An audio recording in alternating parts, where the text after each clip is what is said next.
Hi, everybody. How was your day today? Are you asking us or the audience, and you're expecting an answer from the audience is not mic'd. You got sorry. Well, no, I was asked. Oh, they're not? Well, since when do you call me and JB everybody? Yeah. No, I call you guys the audience. Because you think that's the only people listening to you is just us two? Yeah. You've got higher responsibilities than that. Let's come with the good stuff. Judging by this opening, we're up to it's going to be a great SmartLess. Welcome to it.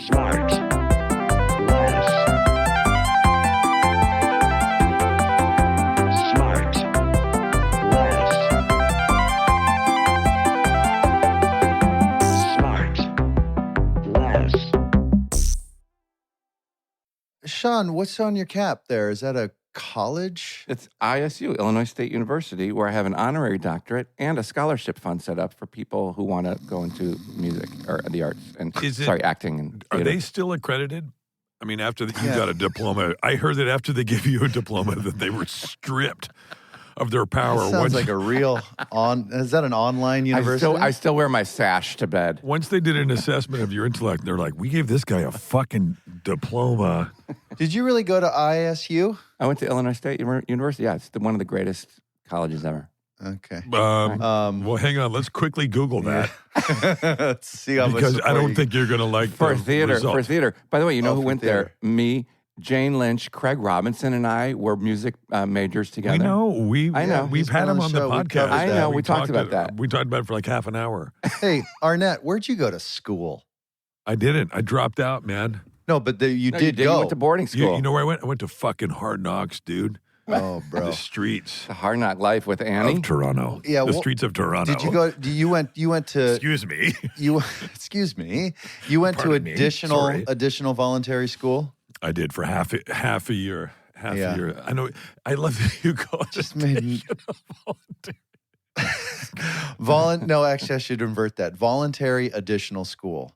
And I just didn't understand the concept of that. Mhm. You know, like Well, yeah.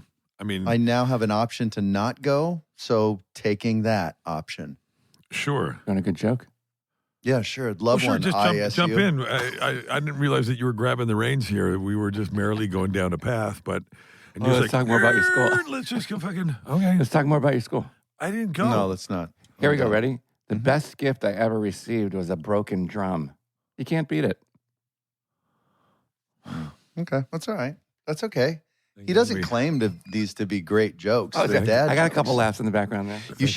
You should say, do you want to hear a dad joke? If you say No, you I want to don't hear like a the- joke, I don't- I- people are ready for something good. Dad joke means it's not I don't gonna like be the good. term dad joke. I think that's lazy to call it a How dad about joke. bad joke? Just say bad joke so people aren't expecting to Or laugh. like a pun. Yeah. That's okay to say. I got one more. You got one Are more? there any mom jokes? Here's a mom joke. What's faster, hot or cold? Hot. You can always catch a cold. That's good. That's It's not good. bad. That's pretty good. I guarantee you at least one of our listeners will be using that today after they get out of their Right. car Of course. or off their subway or done with their jog. Right. You know? It's fun. You're welcome. I love just no. Hang on, Sean. I love Jason trying to imagine what regular people do. It's so fun.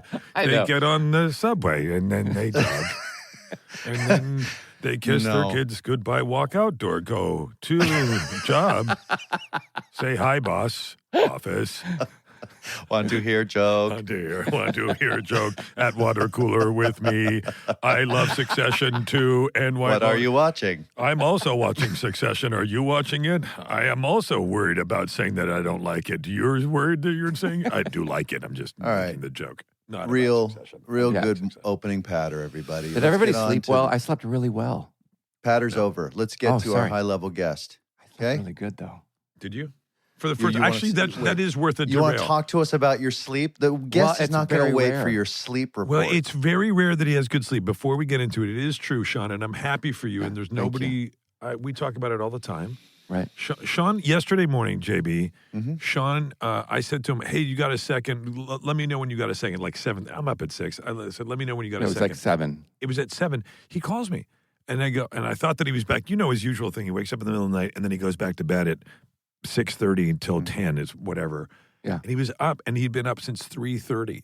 3:30. He's been on a bad run of not being able to sleep. So So I slept all through the night. I got up to pee and I went right back to sleep. And why do you think that is? Did you load up on a bunch of sugar before you went to bed?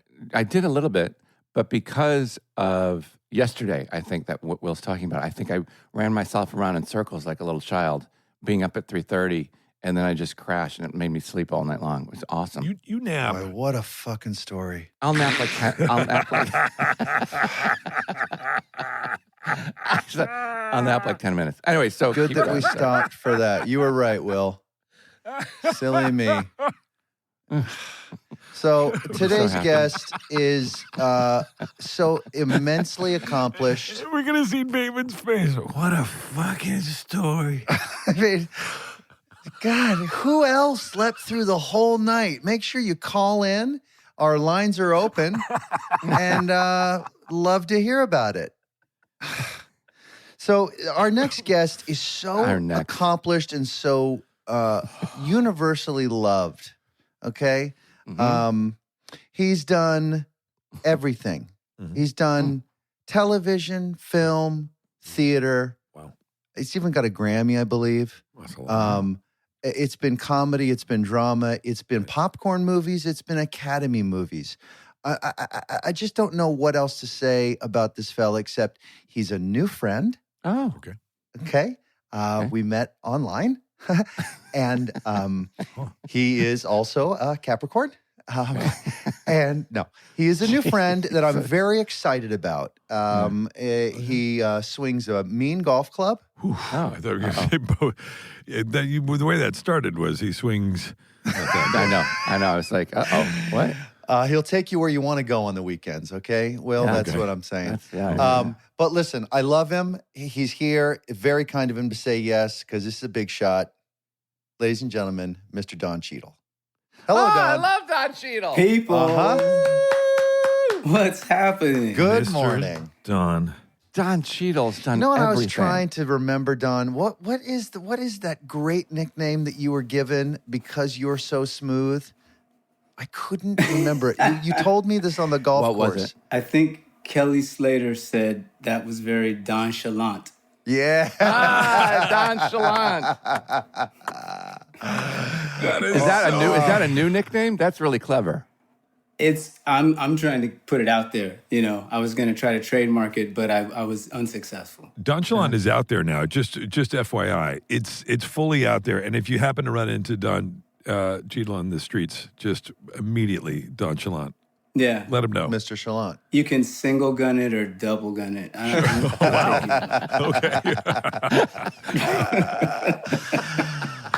Don Cheadle, hi. Good morning. What's up, gang? I love Don Cheadle. You know, the team was like, you've got to do these guys' podcast.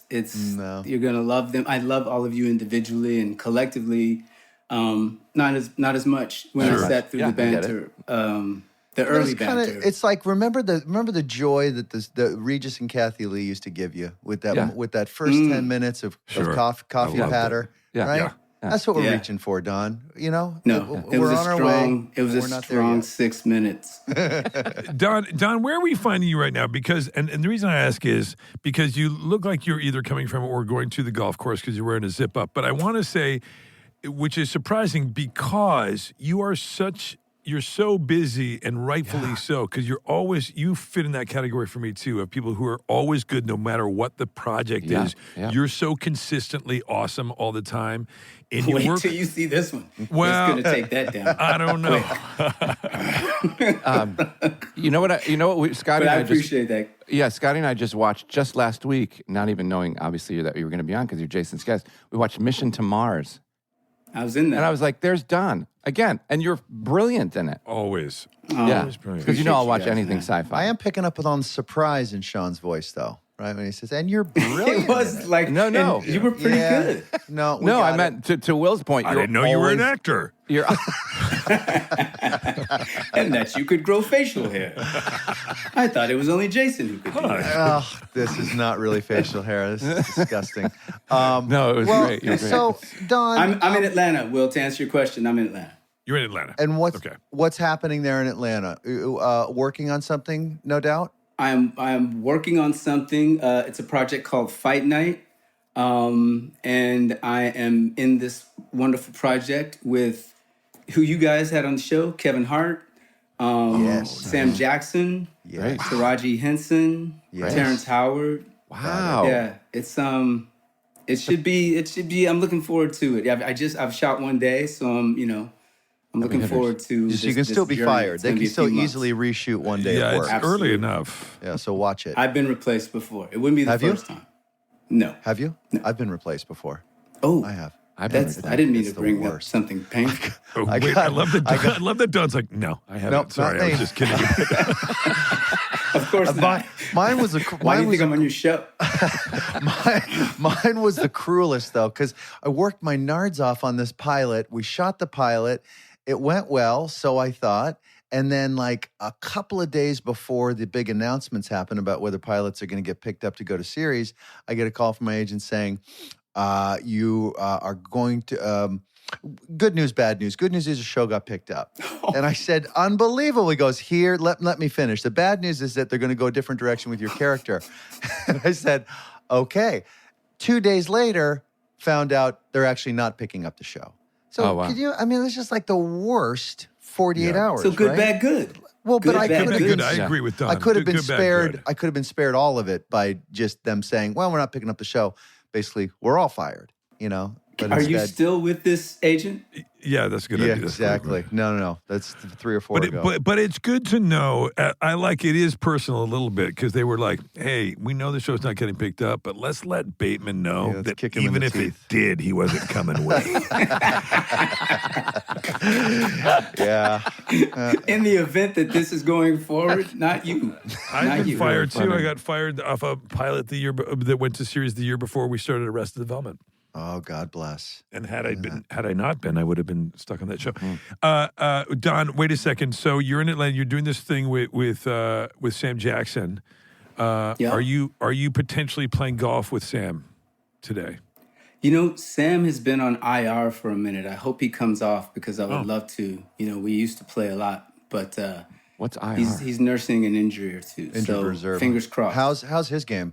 Sam was like a 4. What? Wow. Yeah. Damn it. Wow. There's all His these game people. very, the game very is just tidy. so easy to so many people. Well, Sam famously, whenever he would get a gig, a part of his contract was they had to get him a membership to whatever local course there was because he's such a freak about it. Oh, really? No shit.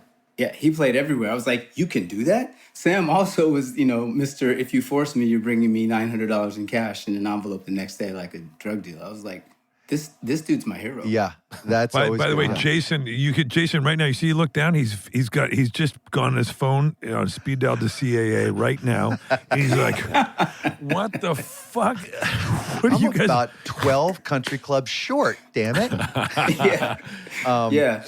All right. Now, how do you like Atlanta? I've worked there a lot, and I always thought that it was not going to be a place for me. And every time I work there, I just love it more and more and more. Are you enjoying yourself there? You've worked there a bunch, yes?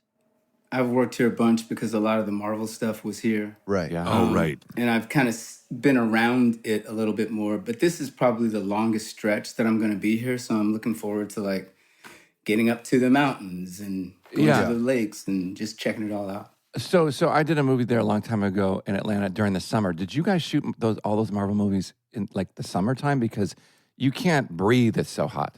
Hot Atlanta. Yeah. Yeah. And how do you're in those costumes and running around in that heat? Is that what it? And you're in space. Yeah. I mean, I think that was there's a callback. There's a callback. Good one. Will. No, but I mean, isn't that brutal? Yeah, it's brutal. I mean, I'm from Kansas City, Missouri, where 98 degrees and 98% humidity. So I was born for this. Yeah. Yeah. But yeah, it's not fun. But right now it's very cold. Actually, Yeah, it gets cold there. I like it. 30 degrees at night. I like it too. I like JB. I spent the last few years last year I spent 6 months, I think, almost in Atlanta, and I really liked it. I really liked the people. Once you find a kind of a good zone where you find your stuff and whatever, I liked it a lot. You gotta find a zone. But I was down in right near sort of Little 5 Points, all in there. That's where I was staying. It was awesome. A lot of great restaurants and Okay. Yeah. So, Jason, have you had enough? Yeah, that's Damn, you I'm opened so it. sorry. It's like fuck, You opened it. You opened it. This is like a Hey, fucking court case. How is good sleep last night, Don? You know, what's hilarious when Sean was talking about that is I was very jealous because I did not sleep well last night. That's what I'm saying. I The fucking had worst some- episode we've ever recorded. Right, we're Already 17 minutes from what into I the did. work. From what No, Sean, it's all whose my fault. is All it? my fault. I'm talking about fucking Atlanta. We're talking about the weather. We're talking about sleep. It's like, let's get to something hard hitting. Now, somebody told me the other day that Kansas Oh, City, here we go. Kansas City is actually split right down the middle, the border between Kansas and Missouri. You and still the don't have it. Kansas City, JB, you still This don't is- have it. yeah, You that's still a haven't whiff. got it. That's a whiff. No, No. well, help me, No. people. No. There's one in Kansas and there's a Kansas City in Missouri. Missouri. They're in two different. I mean, they're close. Wait, but there's they're two not- different places called Kansas City. Oh my God. No, Yeah, honestly. I know. Dude, Don's about to leave. Don, this is every day, by the way. This is how No, I it swear goes. to, 54 years old, and this is. I'm just now getting clarity on this. Let's do it Yeah. publicly. There are There's- two places called Kansas City. One's in Missouri, one's in Kansas. Yeah. Correct. Yeah. And which one's got the There is a Chiefs? border. Which one's got the Royals? Missouri. Missouri's got what? Let me just say this. Don, take a look at JB's face. Now, Yeah. JB, walk Don through the gummy routine. This is going to explain a lot. Walk him through the timing and the Guys, amount. I'm still up. I'm still up Okay. from last night's chew. No, now We okay. talked Well, about then this a little bit on the golf course. by I don't the way, remember. Jason. I don't know if you remember. I'm sure you don't remember because your gummy program is no, that. never when I'm golfing. Golfing's serious business. You said that. Now too. wait a second. What sports team does Kansas City, Kansas Oh my God. have? The Royals? He's here. Is it the Royals? Dude, it's crazy. No, honestly. Is it the Royals? Or in No, Kansas that's City, also Kansas? Missouri. Ask Siri. Do we want to just go to like the So interwebs? Kansas City, Kansas has nothing. Is that correct? Yeah. No sports teams. No professional sports teams. Yeah, man. I'll let it Let's rest now. just look it up. Man. Okay. I And hope then I we get wanna a get bunch. to know Don. honestly, Look, they're all you might looking be it right. up, America. I've never looked into it this deeply. You might be absolutely right. I just think know I that am. I've always He's not claimed the right. Chiefs. He's not right. No, I think you're Kansas right. City, You're from Kansas has the Royals. Are there any sports teams in Kansas City, Oh, Kansas? I'm so sorry, America. And specifically, Kansas City has had teams in all 5 of the major professional sports leagues. 3 major leagues remain Okay, today. is that Missouri or is that Kansas? That's Kansas City, Kansas. Okay. Wait, who's in Kansas City, Kansas? I don't know. Yeah, I don't know. Boy, this is No, again. this is Kansas City. We're gonna Missouri. pick this up. Hey, Don, how'd you get started in the business? Yeah, no. I want to know. JB, So, fuck you. You have I want to know that. a little porn called Donchalant. And No, I do want to know because to me, I've seen you in so many things, and like Will said, always brilliant. Like to me, you were born on screen. Like I don't know anything about you other than the. I was few times- born on screen. Yeah. Yeah. Other than we run into each other a few times and had lovely conversations. But tell me, how did you get like you were in theater in high school? Well, sidebar, we played around with doing a movie together at one point. I know, remember. I don't know if remember you ever that. got that off. I did. It didn't do. Did you get it off? Yeah, it didn't do well. But thank you for your Oh, okay. consideration. Next subject. Next subject. Yes, yes. Way to dodge a bullet, Don. I was trying to give a compliment and went right in the trash bin. You ducked one there. No, but were you interested in high school? Like what age? How early did you get the bug? So I kind of got the early acting bug. I think I was in sixth grade.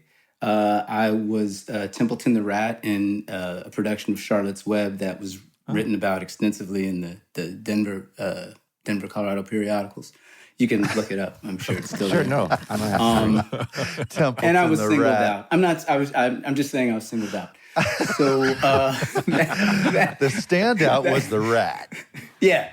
And when Cheadle hits the stage, hold on to your so I did that, but I was also doing music kind of at the same time. That's when I got involved in playing my saxophone and instrumental jazz, and so I kind of was on these 2 tracks of really studying music. And when I went to high school, I had a great acting coach, a great acting teacher, a great drama class, and I was in a really good jazz band. So I was kind of on these 2 tracks. And when I graduated from high school, I had applied for both things, to go into music, to go into vocal jazz, to go into instrumental jazz, and also to study acting and theater acting.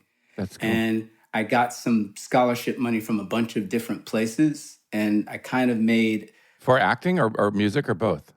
Both. I had both. Wow. But I kind of made not only a weather choice, but I think I made a choice based on what I believed I was going to be able to actually do. Because I grew up with musicians now who are like professional musicians and who are hugely successful and incredible. And I knew what it was going to take to actually be able to do that, go down that road and, shedding and learning theory and doing all of those things that I was like, I know I'm not going to do that. Yeah. I think I'm probably going to spend my time more being out of the house, being with other people, and in pursuing acting. And I loved it equally. So I kind of went up that road. But there's definitely science and math to music that you have to want to. And I think I was intimidated by it a little bit, to be honest. I think I was a little, I'd gotten by. I had a really good ear, and I'd gotten by on really being able to hear music rather than understanding how it broke down. And I would kind of wide-eye when I'd get into the weeds on that. Yeah. So I get that. It's like I kind of ran to something that I felt more comfortable with. But it's funny that the music has kind of come back around, and that's become a bigger part of my career now, too. But Don, did you ever, and Sean, forgive me for taking your question, but did you ever think about, kind of like when that guy dropped the chocolate in the tub of peanut butter and they came up with the Reese's, did you ever think of taking the music and dumping that into the theater and going into musical theater, Sean? 5, 6, 7, 8. Did that ever, did you ever get into that stuff? Oh, he sure did. Let's talk about the Tonys. Go ahead. Oh. Well, I've never gotten one. No, but you I produced did produce something the Tony award-winning show called Strange Loop. Yes. So oh that my was cool. God. That's right. Yeah. With Barbara Whitman. Yes. Right. Yes. And she produced the play I just did. That's right. Yeah. Congrats on that. Thank you. Crazy, great show. But were you yourself at like in high school or afterwards in college? Absolutely. Yes. 100%. I mean, when I graduated high school, the choice I made was I came to California and I studied at California Institute of the Arts. And we, did everything there. Musicals and dramas and classical pieces. We did everything. It was really a great experience for me and a place to be able to try everything and make a lot of mistakes and not get fired for it as a result. Get ready, because I love horrible theater stories, things that go wrong. So just get one ready. Oh yeah, they're the best. You can't wait. Before we get to one of those, can you guys extend your tolerance for my lack of intelligence again? Is Kansas City? Are you going to go to the Chiefs and the Royals again? It's worn pretty thin at this point. It's stretched very, very don't thin. bring that So back. if I'm on the border between no, and we will be right back. And now back to the show. So jazz, talk to me about jazz. Now I'm a big music fan and specifically classical music. And so I feel like if I love classical music, I could really love jazz because it's a little easier to love. It's a little bit more toe tappy, but I got to understand it a little bit more. And I'm hearing that jazz, its real appeal is knowing that for the most part, it's improvised. Is that correct, or is it more traditionally written out and there's sheet music for it? That is a component of it. And I think the umbrella of jazz under that are many, many subdivisions and categories. It's a huge sort of a blanket term, especially by now. Okay. If you think of somebody like Robert Glasper, who I won a Grammy with for producing the album Miles Ahead. Anyway. Sorry, your cough sounds terrible. Your cough sounds really my second Grammy. Sorry. You got a really terrible cough. Yeah. Thanks, Bill. Let me get a little water here. Wait, are you close to an EGOT? 2 Grammys. Oh, now you're clear. Your throat's clear now. I want to get that looked at. Okay, that's good now. Do you have a nomination EGOT? I think you do. Yes? I have a nomination EGOT, yes, but not. Wow. I don't have them all. Pretty fucking good. But like Rob Glasper, you look at his music, and he spans the globe of what his musical knowledge is and his experience. Yeah. And he does popular stuff, black radio, which is sort of, I think you would think of more as like R&B influenced, and then he does straight ahead, jazz, some standards, and he does everything in between. So I think if you were to ask a musician like that what jazz is, Or even if you were going to go back and ask, Miles Davis what jazz was, he hated that word. He was like, that's a word to box somebody in. It's about good music. It's about social music. So Yeah.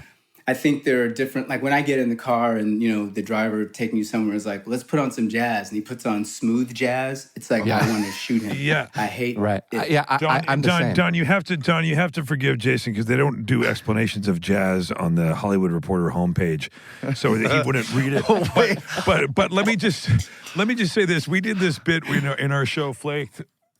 Nothing, huh? Okay, so where we did this guy's getting ready to have this girl over for a date, and his buddy suggests he put jazz on, and they look at each other and they're unsure, and he goes, "I'm not sure where I fall on jazz." And our joke was always that I can't figure out if it's cool to say I do like it or if it's cool to say I don't like it, and I'm still trying to decide where I land on that. Yeah. Right? Me too. Like, I just feel like everyone says you should go to New Orleans for the jazz festival, or everyone you should listen. And that's to a very specific kind of jazz. Yeah. Right. I'm more like, I'm open to it if there's a melody that I can hum back, like a song. Right. I'm not open to the... Fair enough. Yeah, You yeah. know, the jazz that's just people just playing. Sort of and on and on. fusion-y, improvised fusion, is that? Yeah, would because that I even can't be a latch thing? on to anything. You can't whack off to anything? What? What did he say? I love it all because if you're really, if you're Jazz, you can whack from to. the Sorry. jazz, No, latch onto. grab your thing and have some fun. Yeah.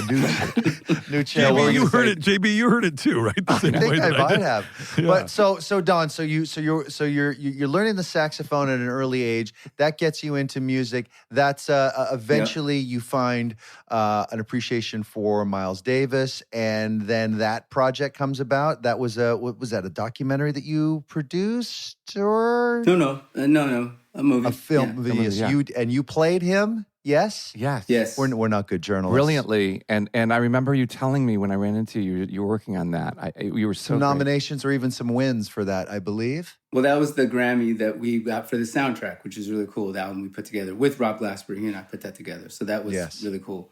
But yeah, I think it's a big category. Talk about jokes on shows. We had one on Black Monday where I'm talking to, thank you very much. Mm-hmm. I'm talking to Regina, Dawn, her name, the character's Dawn, about it. And she goes, yeah, I can never get into jazz. It just always sounds like a bunch of instruments thrown down a flight of stairs.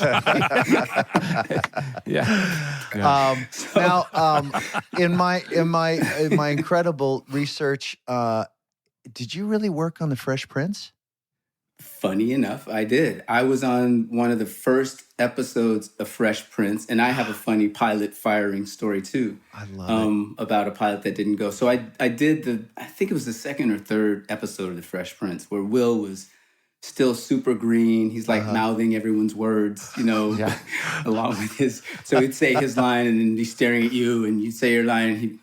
Yeah, he's mouthing it. That's such a thing. We've all worked with people who do that. It's such an actor thing, right? Yeah. Where you're like, are you mouthing my dialogue to me as I'm saying it? Yeah. So he was so studious. He knew everybody's lines, and then he would like mouth everybody's lines. But so we did that one, and by the third or fourth show, the creators, Susan and Andy Borowitz, who were the head writers on the show, they said, we want to do a show around you.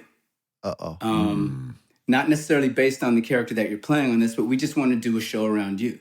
And I was like, okay, so that's cool. So they wrote this show. Wow. How old were you? When I did Fresh Prince? Yeah, early 20s? Is that really germane to the story? I think you're just going to come when in you with get the how offered your own old were show, you? it's like, what? I was 6, okay? I was fucking 6. No, he's just jealous. He's just jealous because he's like, when are you getting offers for your own show? And he's like, I worked my whole life. Michael Landon didn't create a show for me. Sorry, JB. I know that guy. Michael Landon. So third day, they come down. They're like, we want to do the show. I said, okay, great. So they wrote this pilot. We shot the pilot. It's called In the House. I wrote the theme song to the thing. Wow, cool. It was just, everything was great. Heavy saxophone. Super, super heavy saxophone. Yeah. It was on the schedule. And I'm pretty like, I don't believe it until I see it. And I just kind of wasn't believing that it was real. And also it just was a huge thing. It was the biggest thing that had happened in my career at that point. I was like, something's telling me this isn't real. Right. But it was on the schedule. It was going.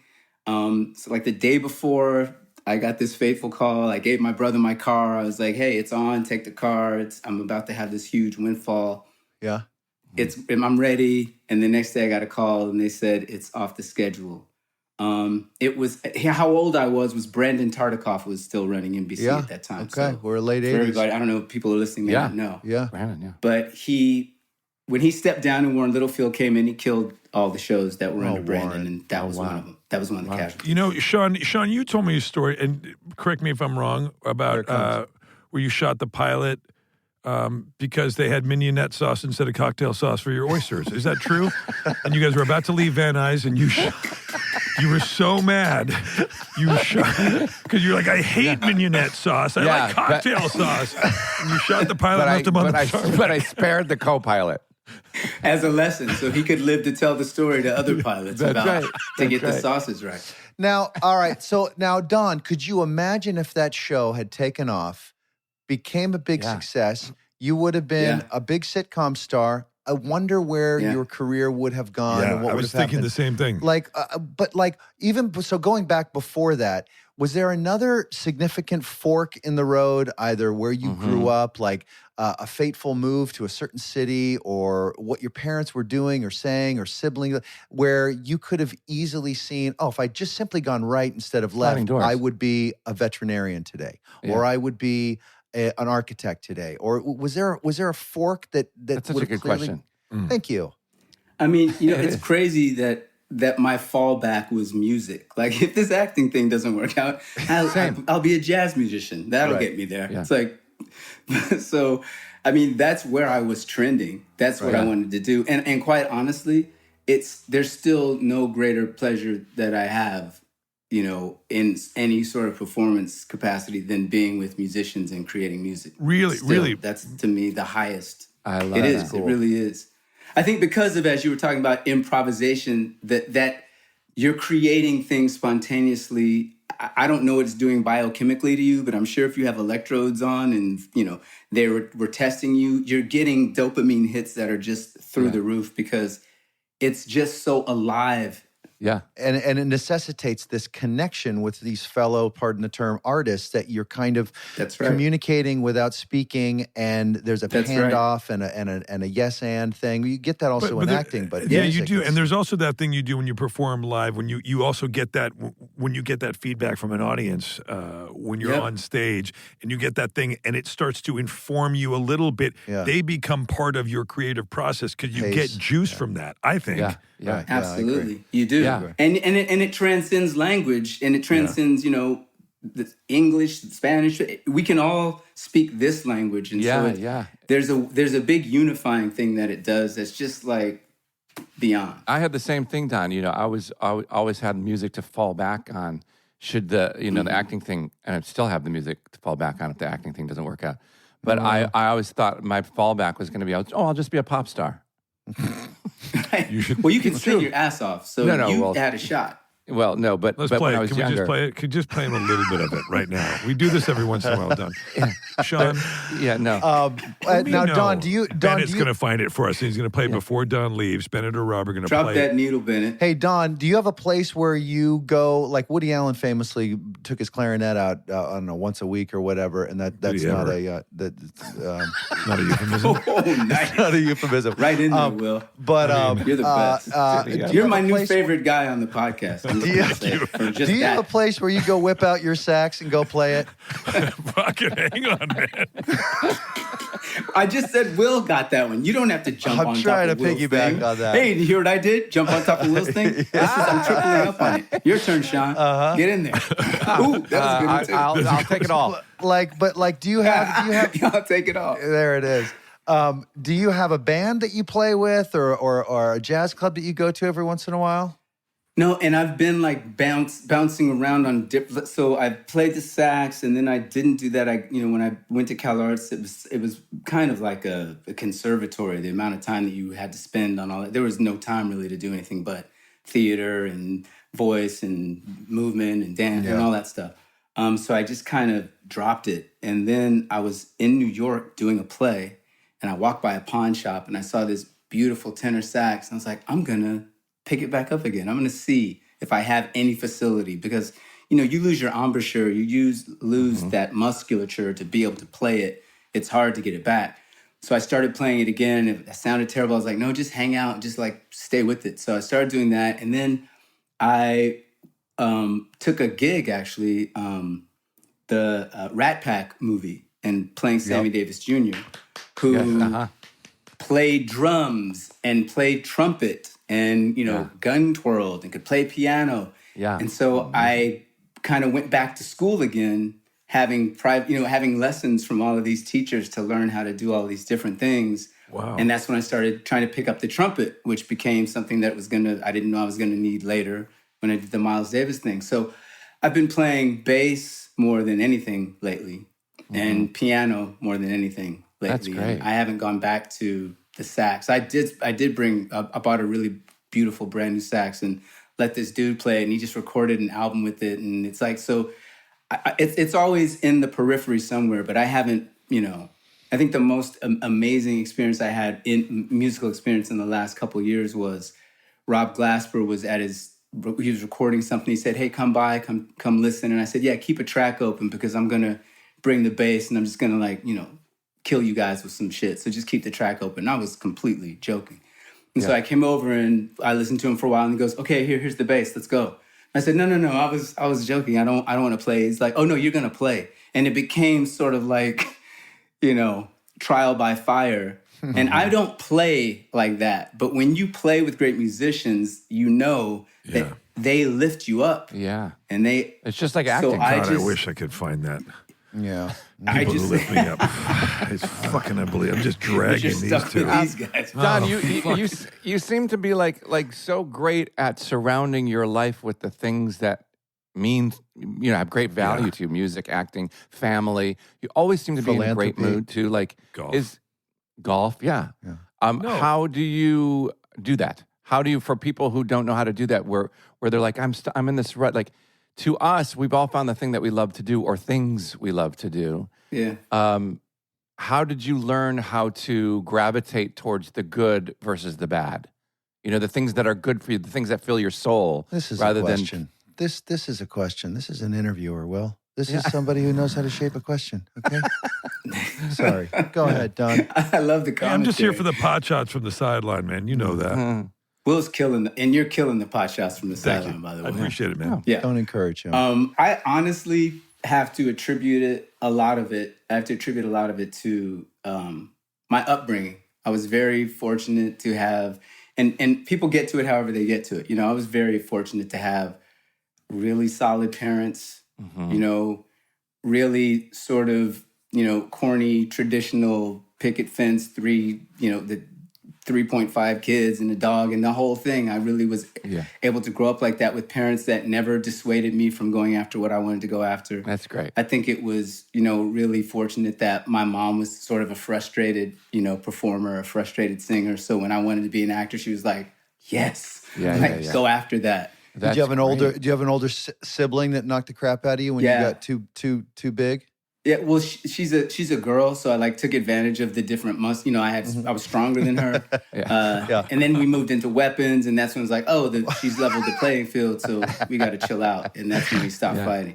But just really close knit family, and it's something I think I just wanted to replicate in my life, and I'm really lucky that I have friends from when I was in elementary school still, and from college, and the people that I'm close to are still in my life. And I think we all know people who have gotten to a certain place and have looked around and they don't know anybody no one that around them has been around them for 5 years. And you go, that person's probably going to have some problems. So you need people who will laugh at you and say, you're not important, chill out. You know? I don't keep those people around because people can't breathe the air up here the way I can. Yeah, you're one of those people we were talking about, Will. The air is so thin up here. It's so rarefied that I can bear. I'm handing out masks to these two because I'm like, guys, we're going on a ride. We're going somewhere. We're going down, or we're going down. No, now, it's so important. I love that. It is a measure of somebody, by the way, how many old friends they have from back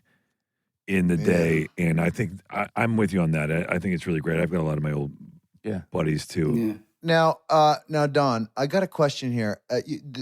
You've been a part of so many incredible projects. I want to know It's crazy. I want to know it's if amazing. any of them felt Thank you. or smelt like turds right in the middle of it, and you were shocked at the end of it that it turned That's out a so good well. question. Projects like Crash, Traffic. Oceans 11, 12, or 13, Traffic, Yeah. Out of Sight, Sure. Boogie Yeah. Nights. I mean, any of the Marvel stuff. Did any of them just like go, oh, Jesus, what did I do here?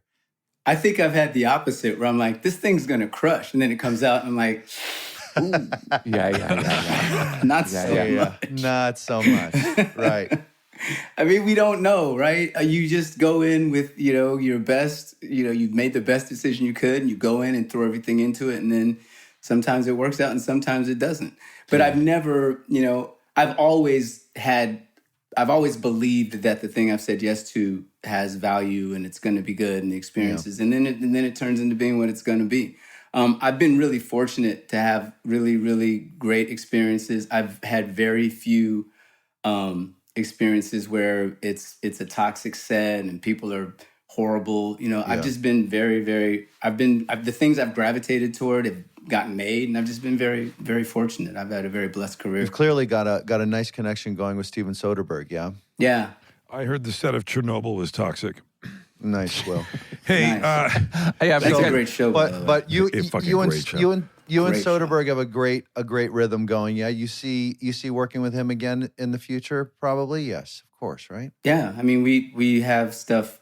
We're trying to develop things as we speak. There's a couple things. I love Out of Sight is such a great fucking movie, man. Isn't it good? So it's underrated and overlooked. It's such a good movie. Yeah. God damn it. Despite Clooney's looks, it's No, I know. so It's tough good. to get around. It's But tough. Soderbergh's such a beast. What a good guy too. But I mean, Yeah. like writing and directing and camera operating and editing, and I would imagine that's got to be an easy voice to follow, considering he's Was kind of.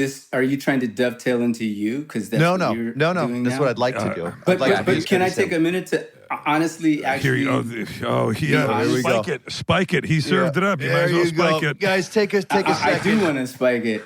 Yeah. I'm a big Jason Bateman fan. I'm just gonna say I'm a big Jason Bateman fan, and Okay. I'm really I love everything that I'm seeing you do. And I saw you in a roundtable talking about understanding as an actor what you were going to be doing as an editor, and knowing when you get into the editing room what you're going to be able to use and not use, and how you're going to craft your performance based on that. And I was like, Well, that's so fucking smart and such a cheat. By the way. It's really fun. It's really fun because he lives his personal life like an editor too. So he's always thinking about the So results. he's trying to cut you And you're like, off. Fuck off, man. Trimming you. Well, now what Don's doing here is he's dovetailing into his accomplishments as a director as well. That he has. Not at I all. wanted to get into Yeah, that. he has gone ahead and he's taken all the incredible set experience he's had and lent that to the directing experience, right? And never do made it again. everybody's life a lot easier, I would imagine. You'll never do it again? Come I'll on. never do it again. Why not? Bullshit. Why? You I must don't love it. anticipate ever doing it again. Why? Well, come on. You've done it a handful of times at least. And That you're, was enough. it's really. What- too much. Why? Is it the workload or the pressure or the time commitment or what? It's the pressure. Why? Honestly, it's the pressure. I think, my agent one time said, good actors are just like, can be, and sometimes need to just be hard sons of bitches. They just have to be able to, not necessarily in how they deal with people, but you have to have the ability to have stuff kind of roll off and be thick-skinned and not have it be, penetrate and keep moving.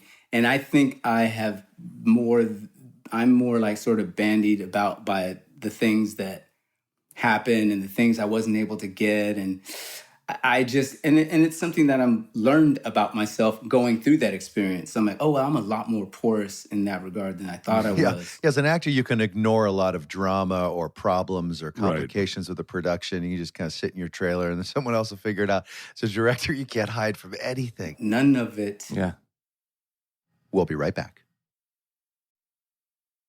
And back to the show. John, you bring up a really good point, though. It is true. Actors, as we know, historically, you take a lot of heat and people go like, oh, fucking actors. Or you hear people write like, even people you grew up with, like, what's your life like now? You're an actor. You see that people have this sort of thing. And I always say, and they're like, oh, yeah, but you're just an actor. And I'm thinking like, yeah, I am an actor. I'm friends with tons of actors. They're some of the most creative, amazing people. And on top of that, to what you were saying, they're also, it is a tough road, as you know, from when you're younger to start to do the things that you want to do. And you do put up with a ton of disappointment. You get kicked in the nards on a daily basis. Yeah. My own experience, I lived in New York for 10 years and was trying to get fucking work and just got kicked in the nards. And then as I'd go down to wincing in pain from getting kicked in the nuts, I'd get kicked in the face. Oh. Like Jason's like you saying, like the show's not, here's the benefit, you're fired, and then the next day the show's fucking gone. And you're like, fuck, I didn't need those 2 kicks. Yeah, right. And by the way, and it's not once a year. It's like 2-3 times a week for years. And that's if things are going well for you, because those 2 or 3 rejections each week mean you got 2 or 3 auditions that week, which is really good. Yeah, and I'm not saying to feel sorry for it, but it is right, Don. It's a tough. You do have to have a little bit of you show your mettle a little bit. Well, for me, I really could. I'd sound like an idiot, Aaron. Complaining about anything about my acting career, because again, I'm super, super fortunate. I've never done anything but this to support myself. I got my first job when I was still in college. In my junior year, I got a gig.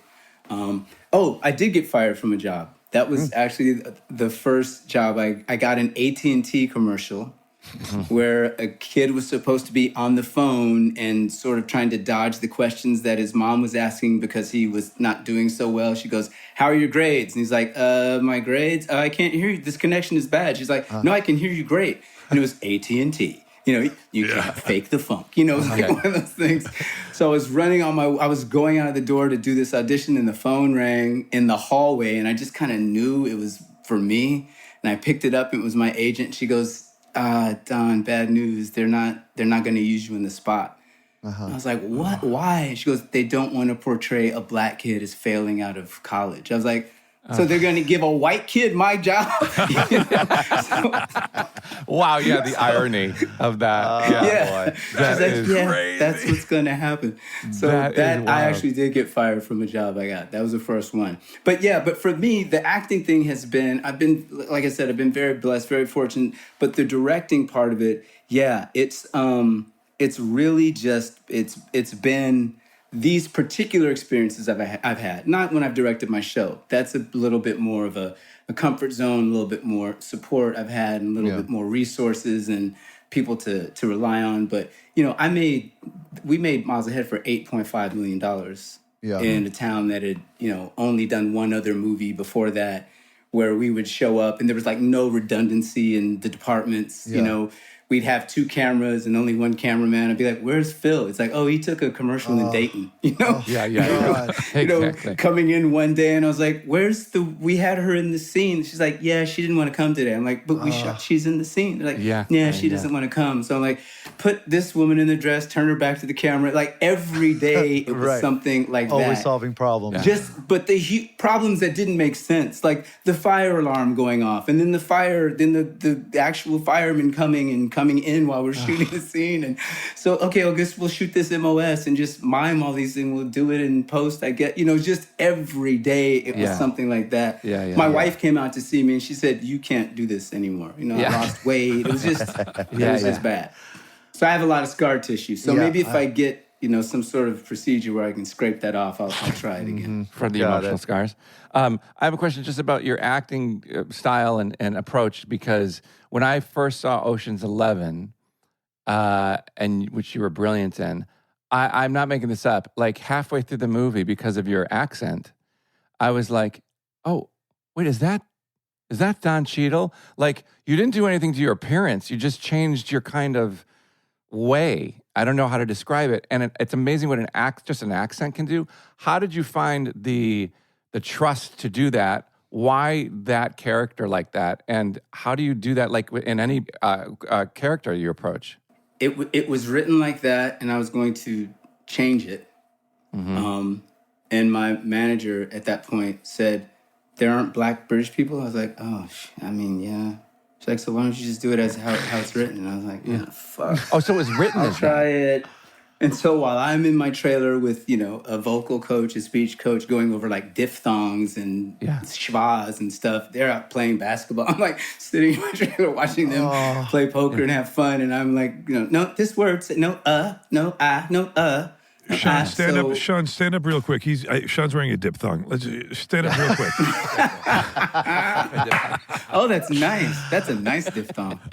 But I was famously murdered. People are split right in the middle on that. The people that hate that, hate it. When I was in London, I almost had to get security because people wanted to kill me. Your based accent? on how bad they thought that accent. Oh, the accent and why? They hated it and me. People literally drove. They would see me and come across 4 lanes of traffic to pull up next to me to scream at me about how bad the accent was. I was like, oh my God, I totally bought it. I totally bought it. Is it safe to say you'll never do another British accent again?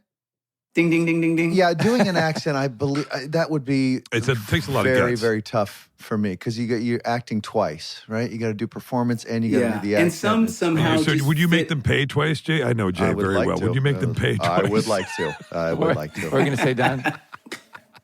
No, I'm just going to say, and some of them, fit better than others that I've attempted to take on, But they're all, like you said, it's all tricky. Like you're kind of acting through a mask and you're trying to make that mask be as real and as facile as you can. It's tricky. Right. Now, all of these incredibly high profile films, which one do you think gave you the most useful bounce? Was it Devil in the Blue Dress? Yeah, I would guess Devil in the Blue Dress was probably. I was on Picket Fences for a couple years before that. Oh wow! I was 12th on the call sheet, and you guys know what that is. I'm sitting in the trailer all day, and they're like, "We're coming to you next. We're coming to you next," and they're like, "Oh no, we're not going to use you today." And you'd been in the trailer for 12 hours, so I started writing. That's when I started writing, and just as survival, right? Just to not go crazy. But then along comes this film with Denzel Washington, and it was. Did you leave that project with any pearls of wisdom from Mr. Washington? I mean, it was an incredible experience. It was directed by Carl Franklin, who I did his AFI thesis project. His ASI, his graduation project. So I had known him from before. So that was really old home and felt great. And Denzel and I, from the audition on, which is online actually. Our audition is online. Oh, no way. Yeah. And so is that pilot that I mentioned, by the way. People find shit and upload everything. Yeah. But we just had a great time. And of course, I was just in awe of him and, worked as hard as I've ever worked on anything to make sure I was in the pocket, when I was with him. I didn't come out. I was super methody. I was not great character. Mm-hmm. I was mouse all the time. I just stayed in it. And I had a great experience. I love that movie and I love that experience. Would you, if you had, say you had a scene with because you're Denzel now to a young actor. If you were to do a film with it, what would you say to a young actor today that you wish you'd known back when you were just starting out? Anything. Stay out of my fucking light. Right, exactly. Don't you upstage me or shadow me. Don't you dare attempt to overshadow me. But we do have a tendency to overcomplicate things, right? And things get more simplistic as we get older. I wondered, aside from just that generality, is there anything specific? I'm trying to think myself what I would tell somebody, Probably step away from my BMW. Would that be something? Yeah. Which of your BMWs, Mr. Yeah. That's a great. That's very good. I just think that I think people underestimate, to what Will was saying earlier, is what we really do. I think people think it's super, super easy, and then they try it, and they're like, "Oh, you're actually trying to be very naturalistic inside a completely unnatural environment where somebody's standing in your eye line chewing gum, and somebody else is making noise off, and somebody's walkie-talkies going off, and you've got to act like this is the first time you've ever done or said any of these things. And it's so weird. I think that you only do that well if you're really prepared and you've really done your homework, and you're not here just because you think it's going to be cool to cut line at a restaurant. It's like, this is really, we're not rocket scientists, and we're not, jumping out of airplanes or whatever, the hardest shit there is to do, or ditch digging, but there is a craft. We can play them. That's what we play the shit out of. And we learn about them. That's another thing. Good actors are students. So we're always in the lab, right? We're always trying to, if I play a doctor, I'm going to read up on doctors. I'm going to follow doctors. I'm going to go to hospitals. I'm going to try to sit next to them. If I'm playing a cop, I'm going to do a ride along. So I feel like that part of it often gets overlooked, that we're always in school. We're always trying to learn new things. So true. I think that's a great boon for us as artists, that we're always expanding ourselves. Yeah. Now, Sean doesn't want you to get away without, searching your memory for a really tough theater story, like forgetting your lines or trying to Something give, going wrong. Anything going wrong. A sandbag fell from above, and what? and I landed in the first row in the woman's lap, and she said, "You think you're drunk? Wait till O'Toole comes out," or something like that, right, Sean? Is that what you want? You were at that performance. Of course. You were there. That's exactly right. But I said, wait till my tool comes out. Yes! Double guns. Double guns. Donchalant! Donchalant strikes again. Is that you, Sean? Oh, this is me singing, yeah. It's horrible. Here we go. As I glide through the back door. It's so bad. Okay. Hang on, That's Sean, enough. Sean. Is that tabla? Is that some tabla? It's okay. That's good. You know what it is? It's like Jimmy Somerville from Bronski Beat was put in the back of a van and driven to Beirut and forced to make a fucking Middle Eastern dance record. Jimmy Somerville in Beirut. That was the name of the album. Oh, Sean. Yeah. Did you ever see Ricky Gervais's music videos or anything? Oh, yeah. Those are tough. Brilliant. Yes. Yeah. I'm similar path. Oh my God. But yeah, do you have any like tragic, horrible theater gone wrong? The most tragic thing, other than a real injury that I suffered during a play, same play, by the way. We were doing Cymbeline at the Public that Joanne Akalitis directed, who is experimental director from Mabou Minds. If people want to go back and look at all that stuff, she's great.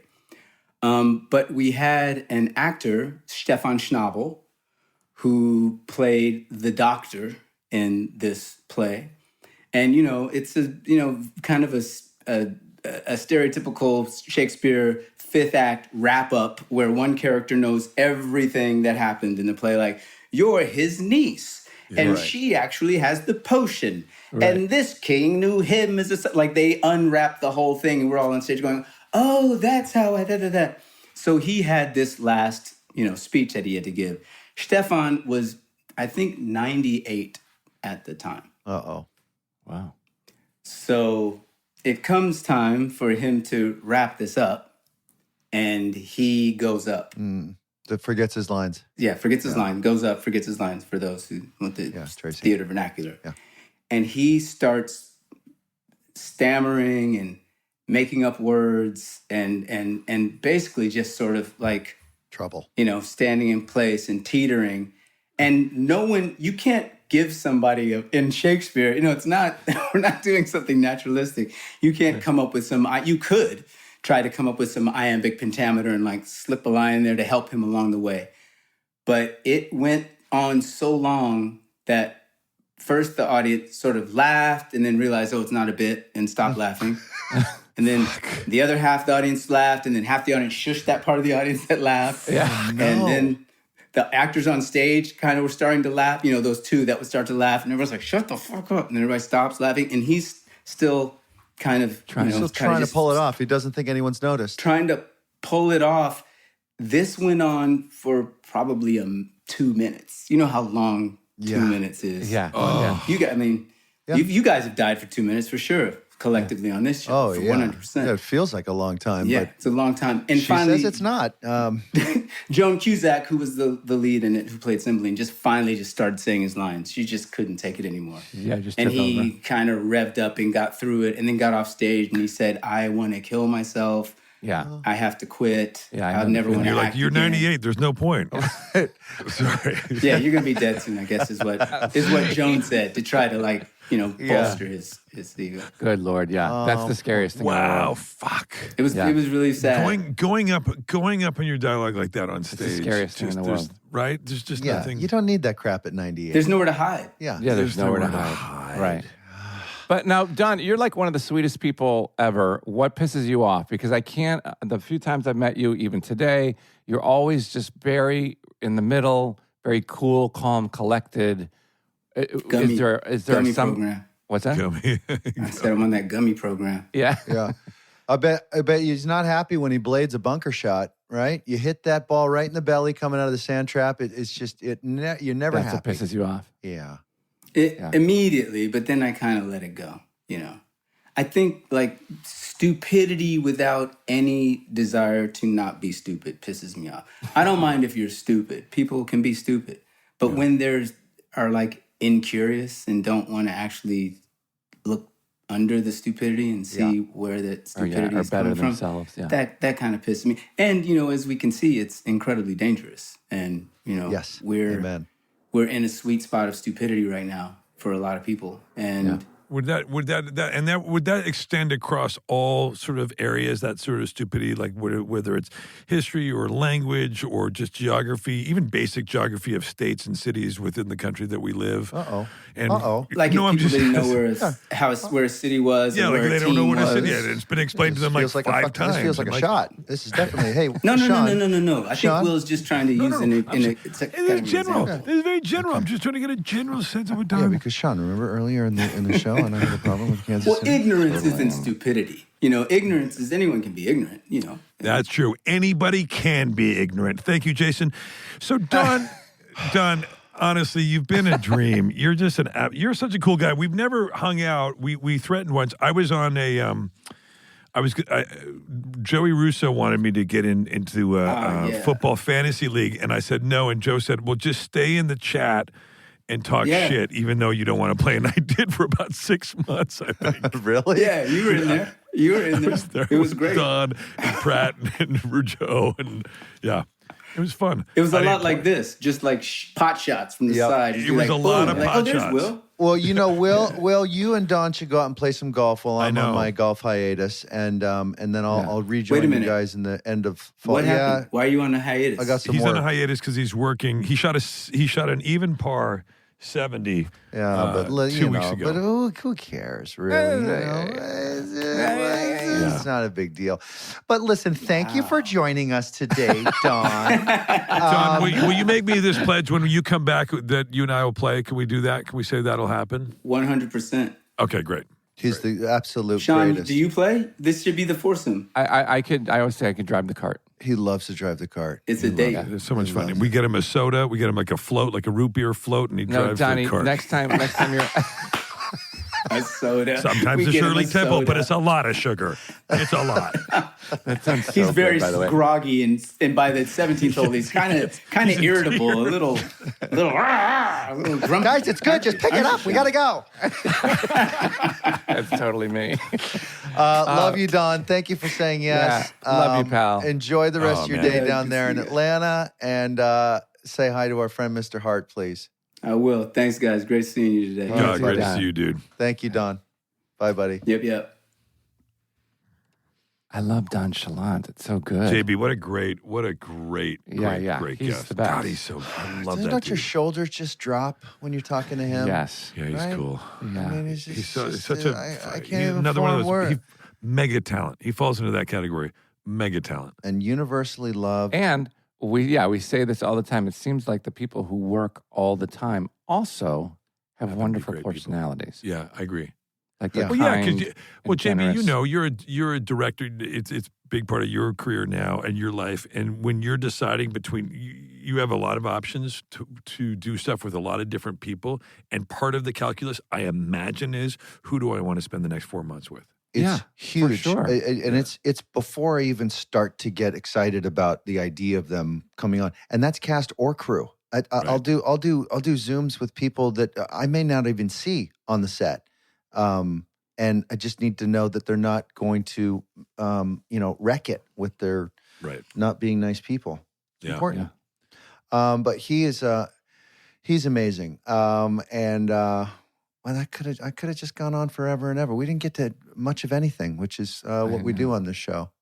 Sorry, listener. We get a lot of complaints about that. I think that from some people who say like, "Oh, you guys didn't. And what they forget is like, we're just so excited to see Don. Yeah. Right. So a guy like Don. So we just start talking. And we're not journalists. We're just three dummies that want to just talk a little bit and can't believe anyone's listening. So and if you're like, oh, why didn't you get to what Don's favorite dog type is? We're like, sorry, we were just excited. We just wanted to talk shit with him. You know what I mean? Like. That's on the SmartLess extras. If you want to know his favorite dog type, exactly. Or talk about like vacation spots. Like I don't know, like. Has he ever been to Thailand or Mumbai or like Mumbai? Oh, Mumbai! You glaze right over it, Mumbai.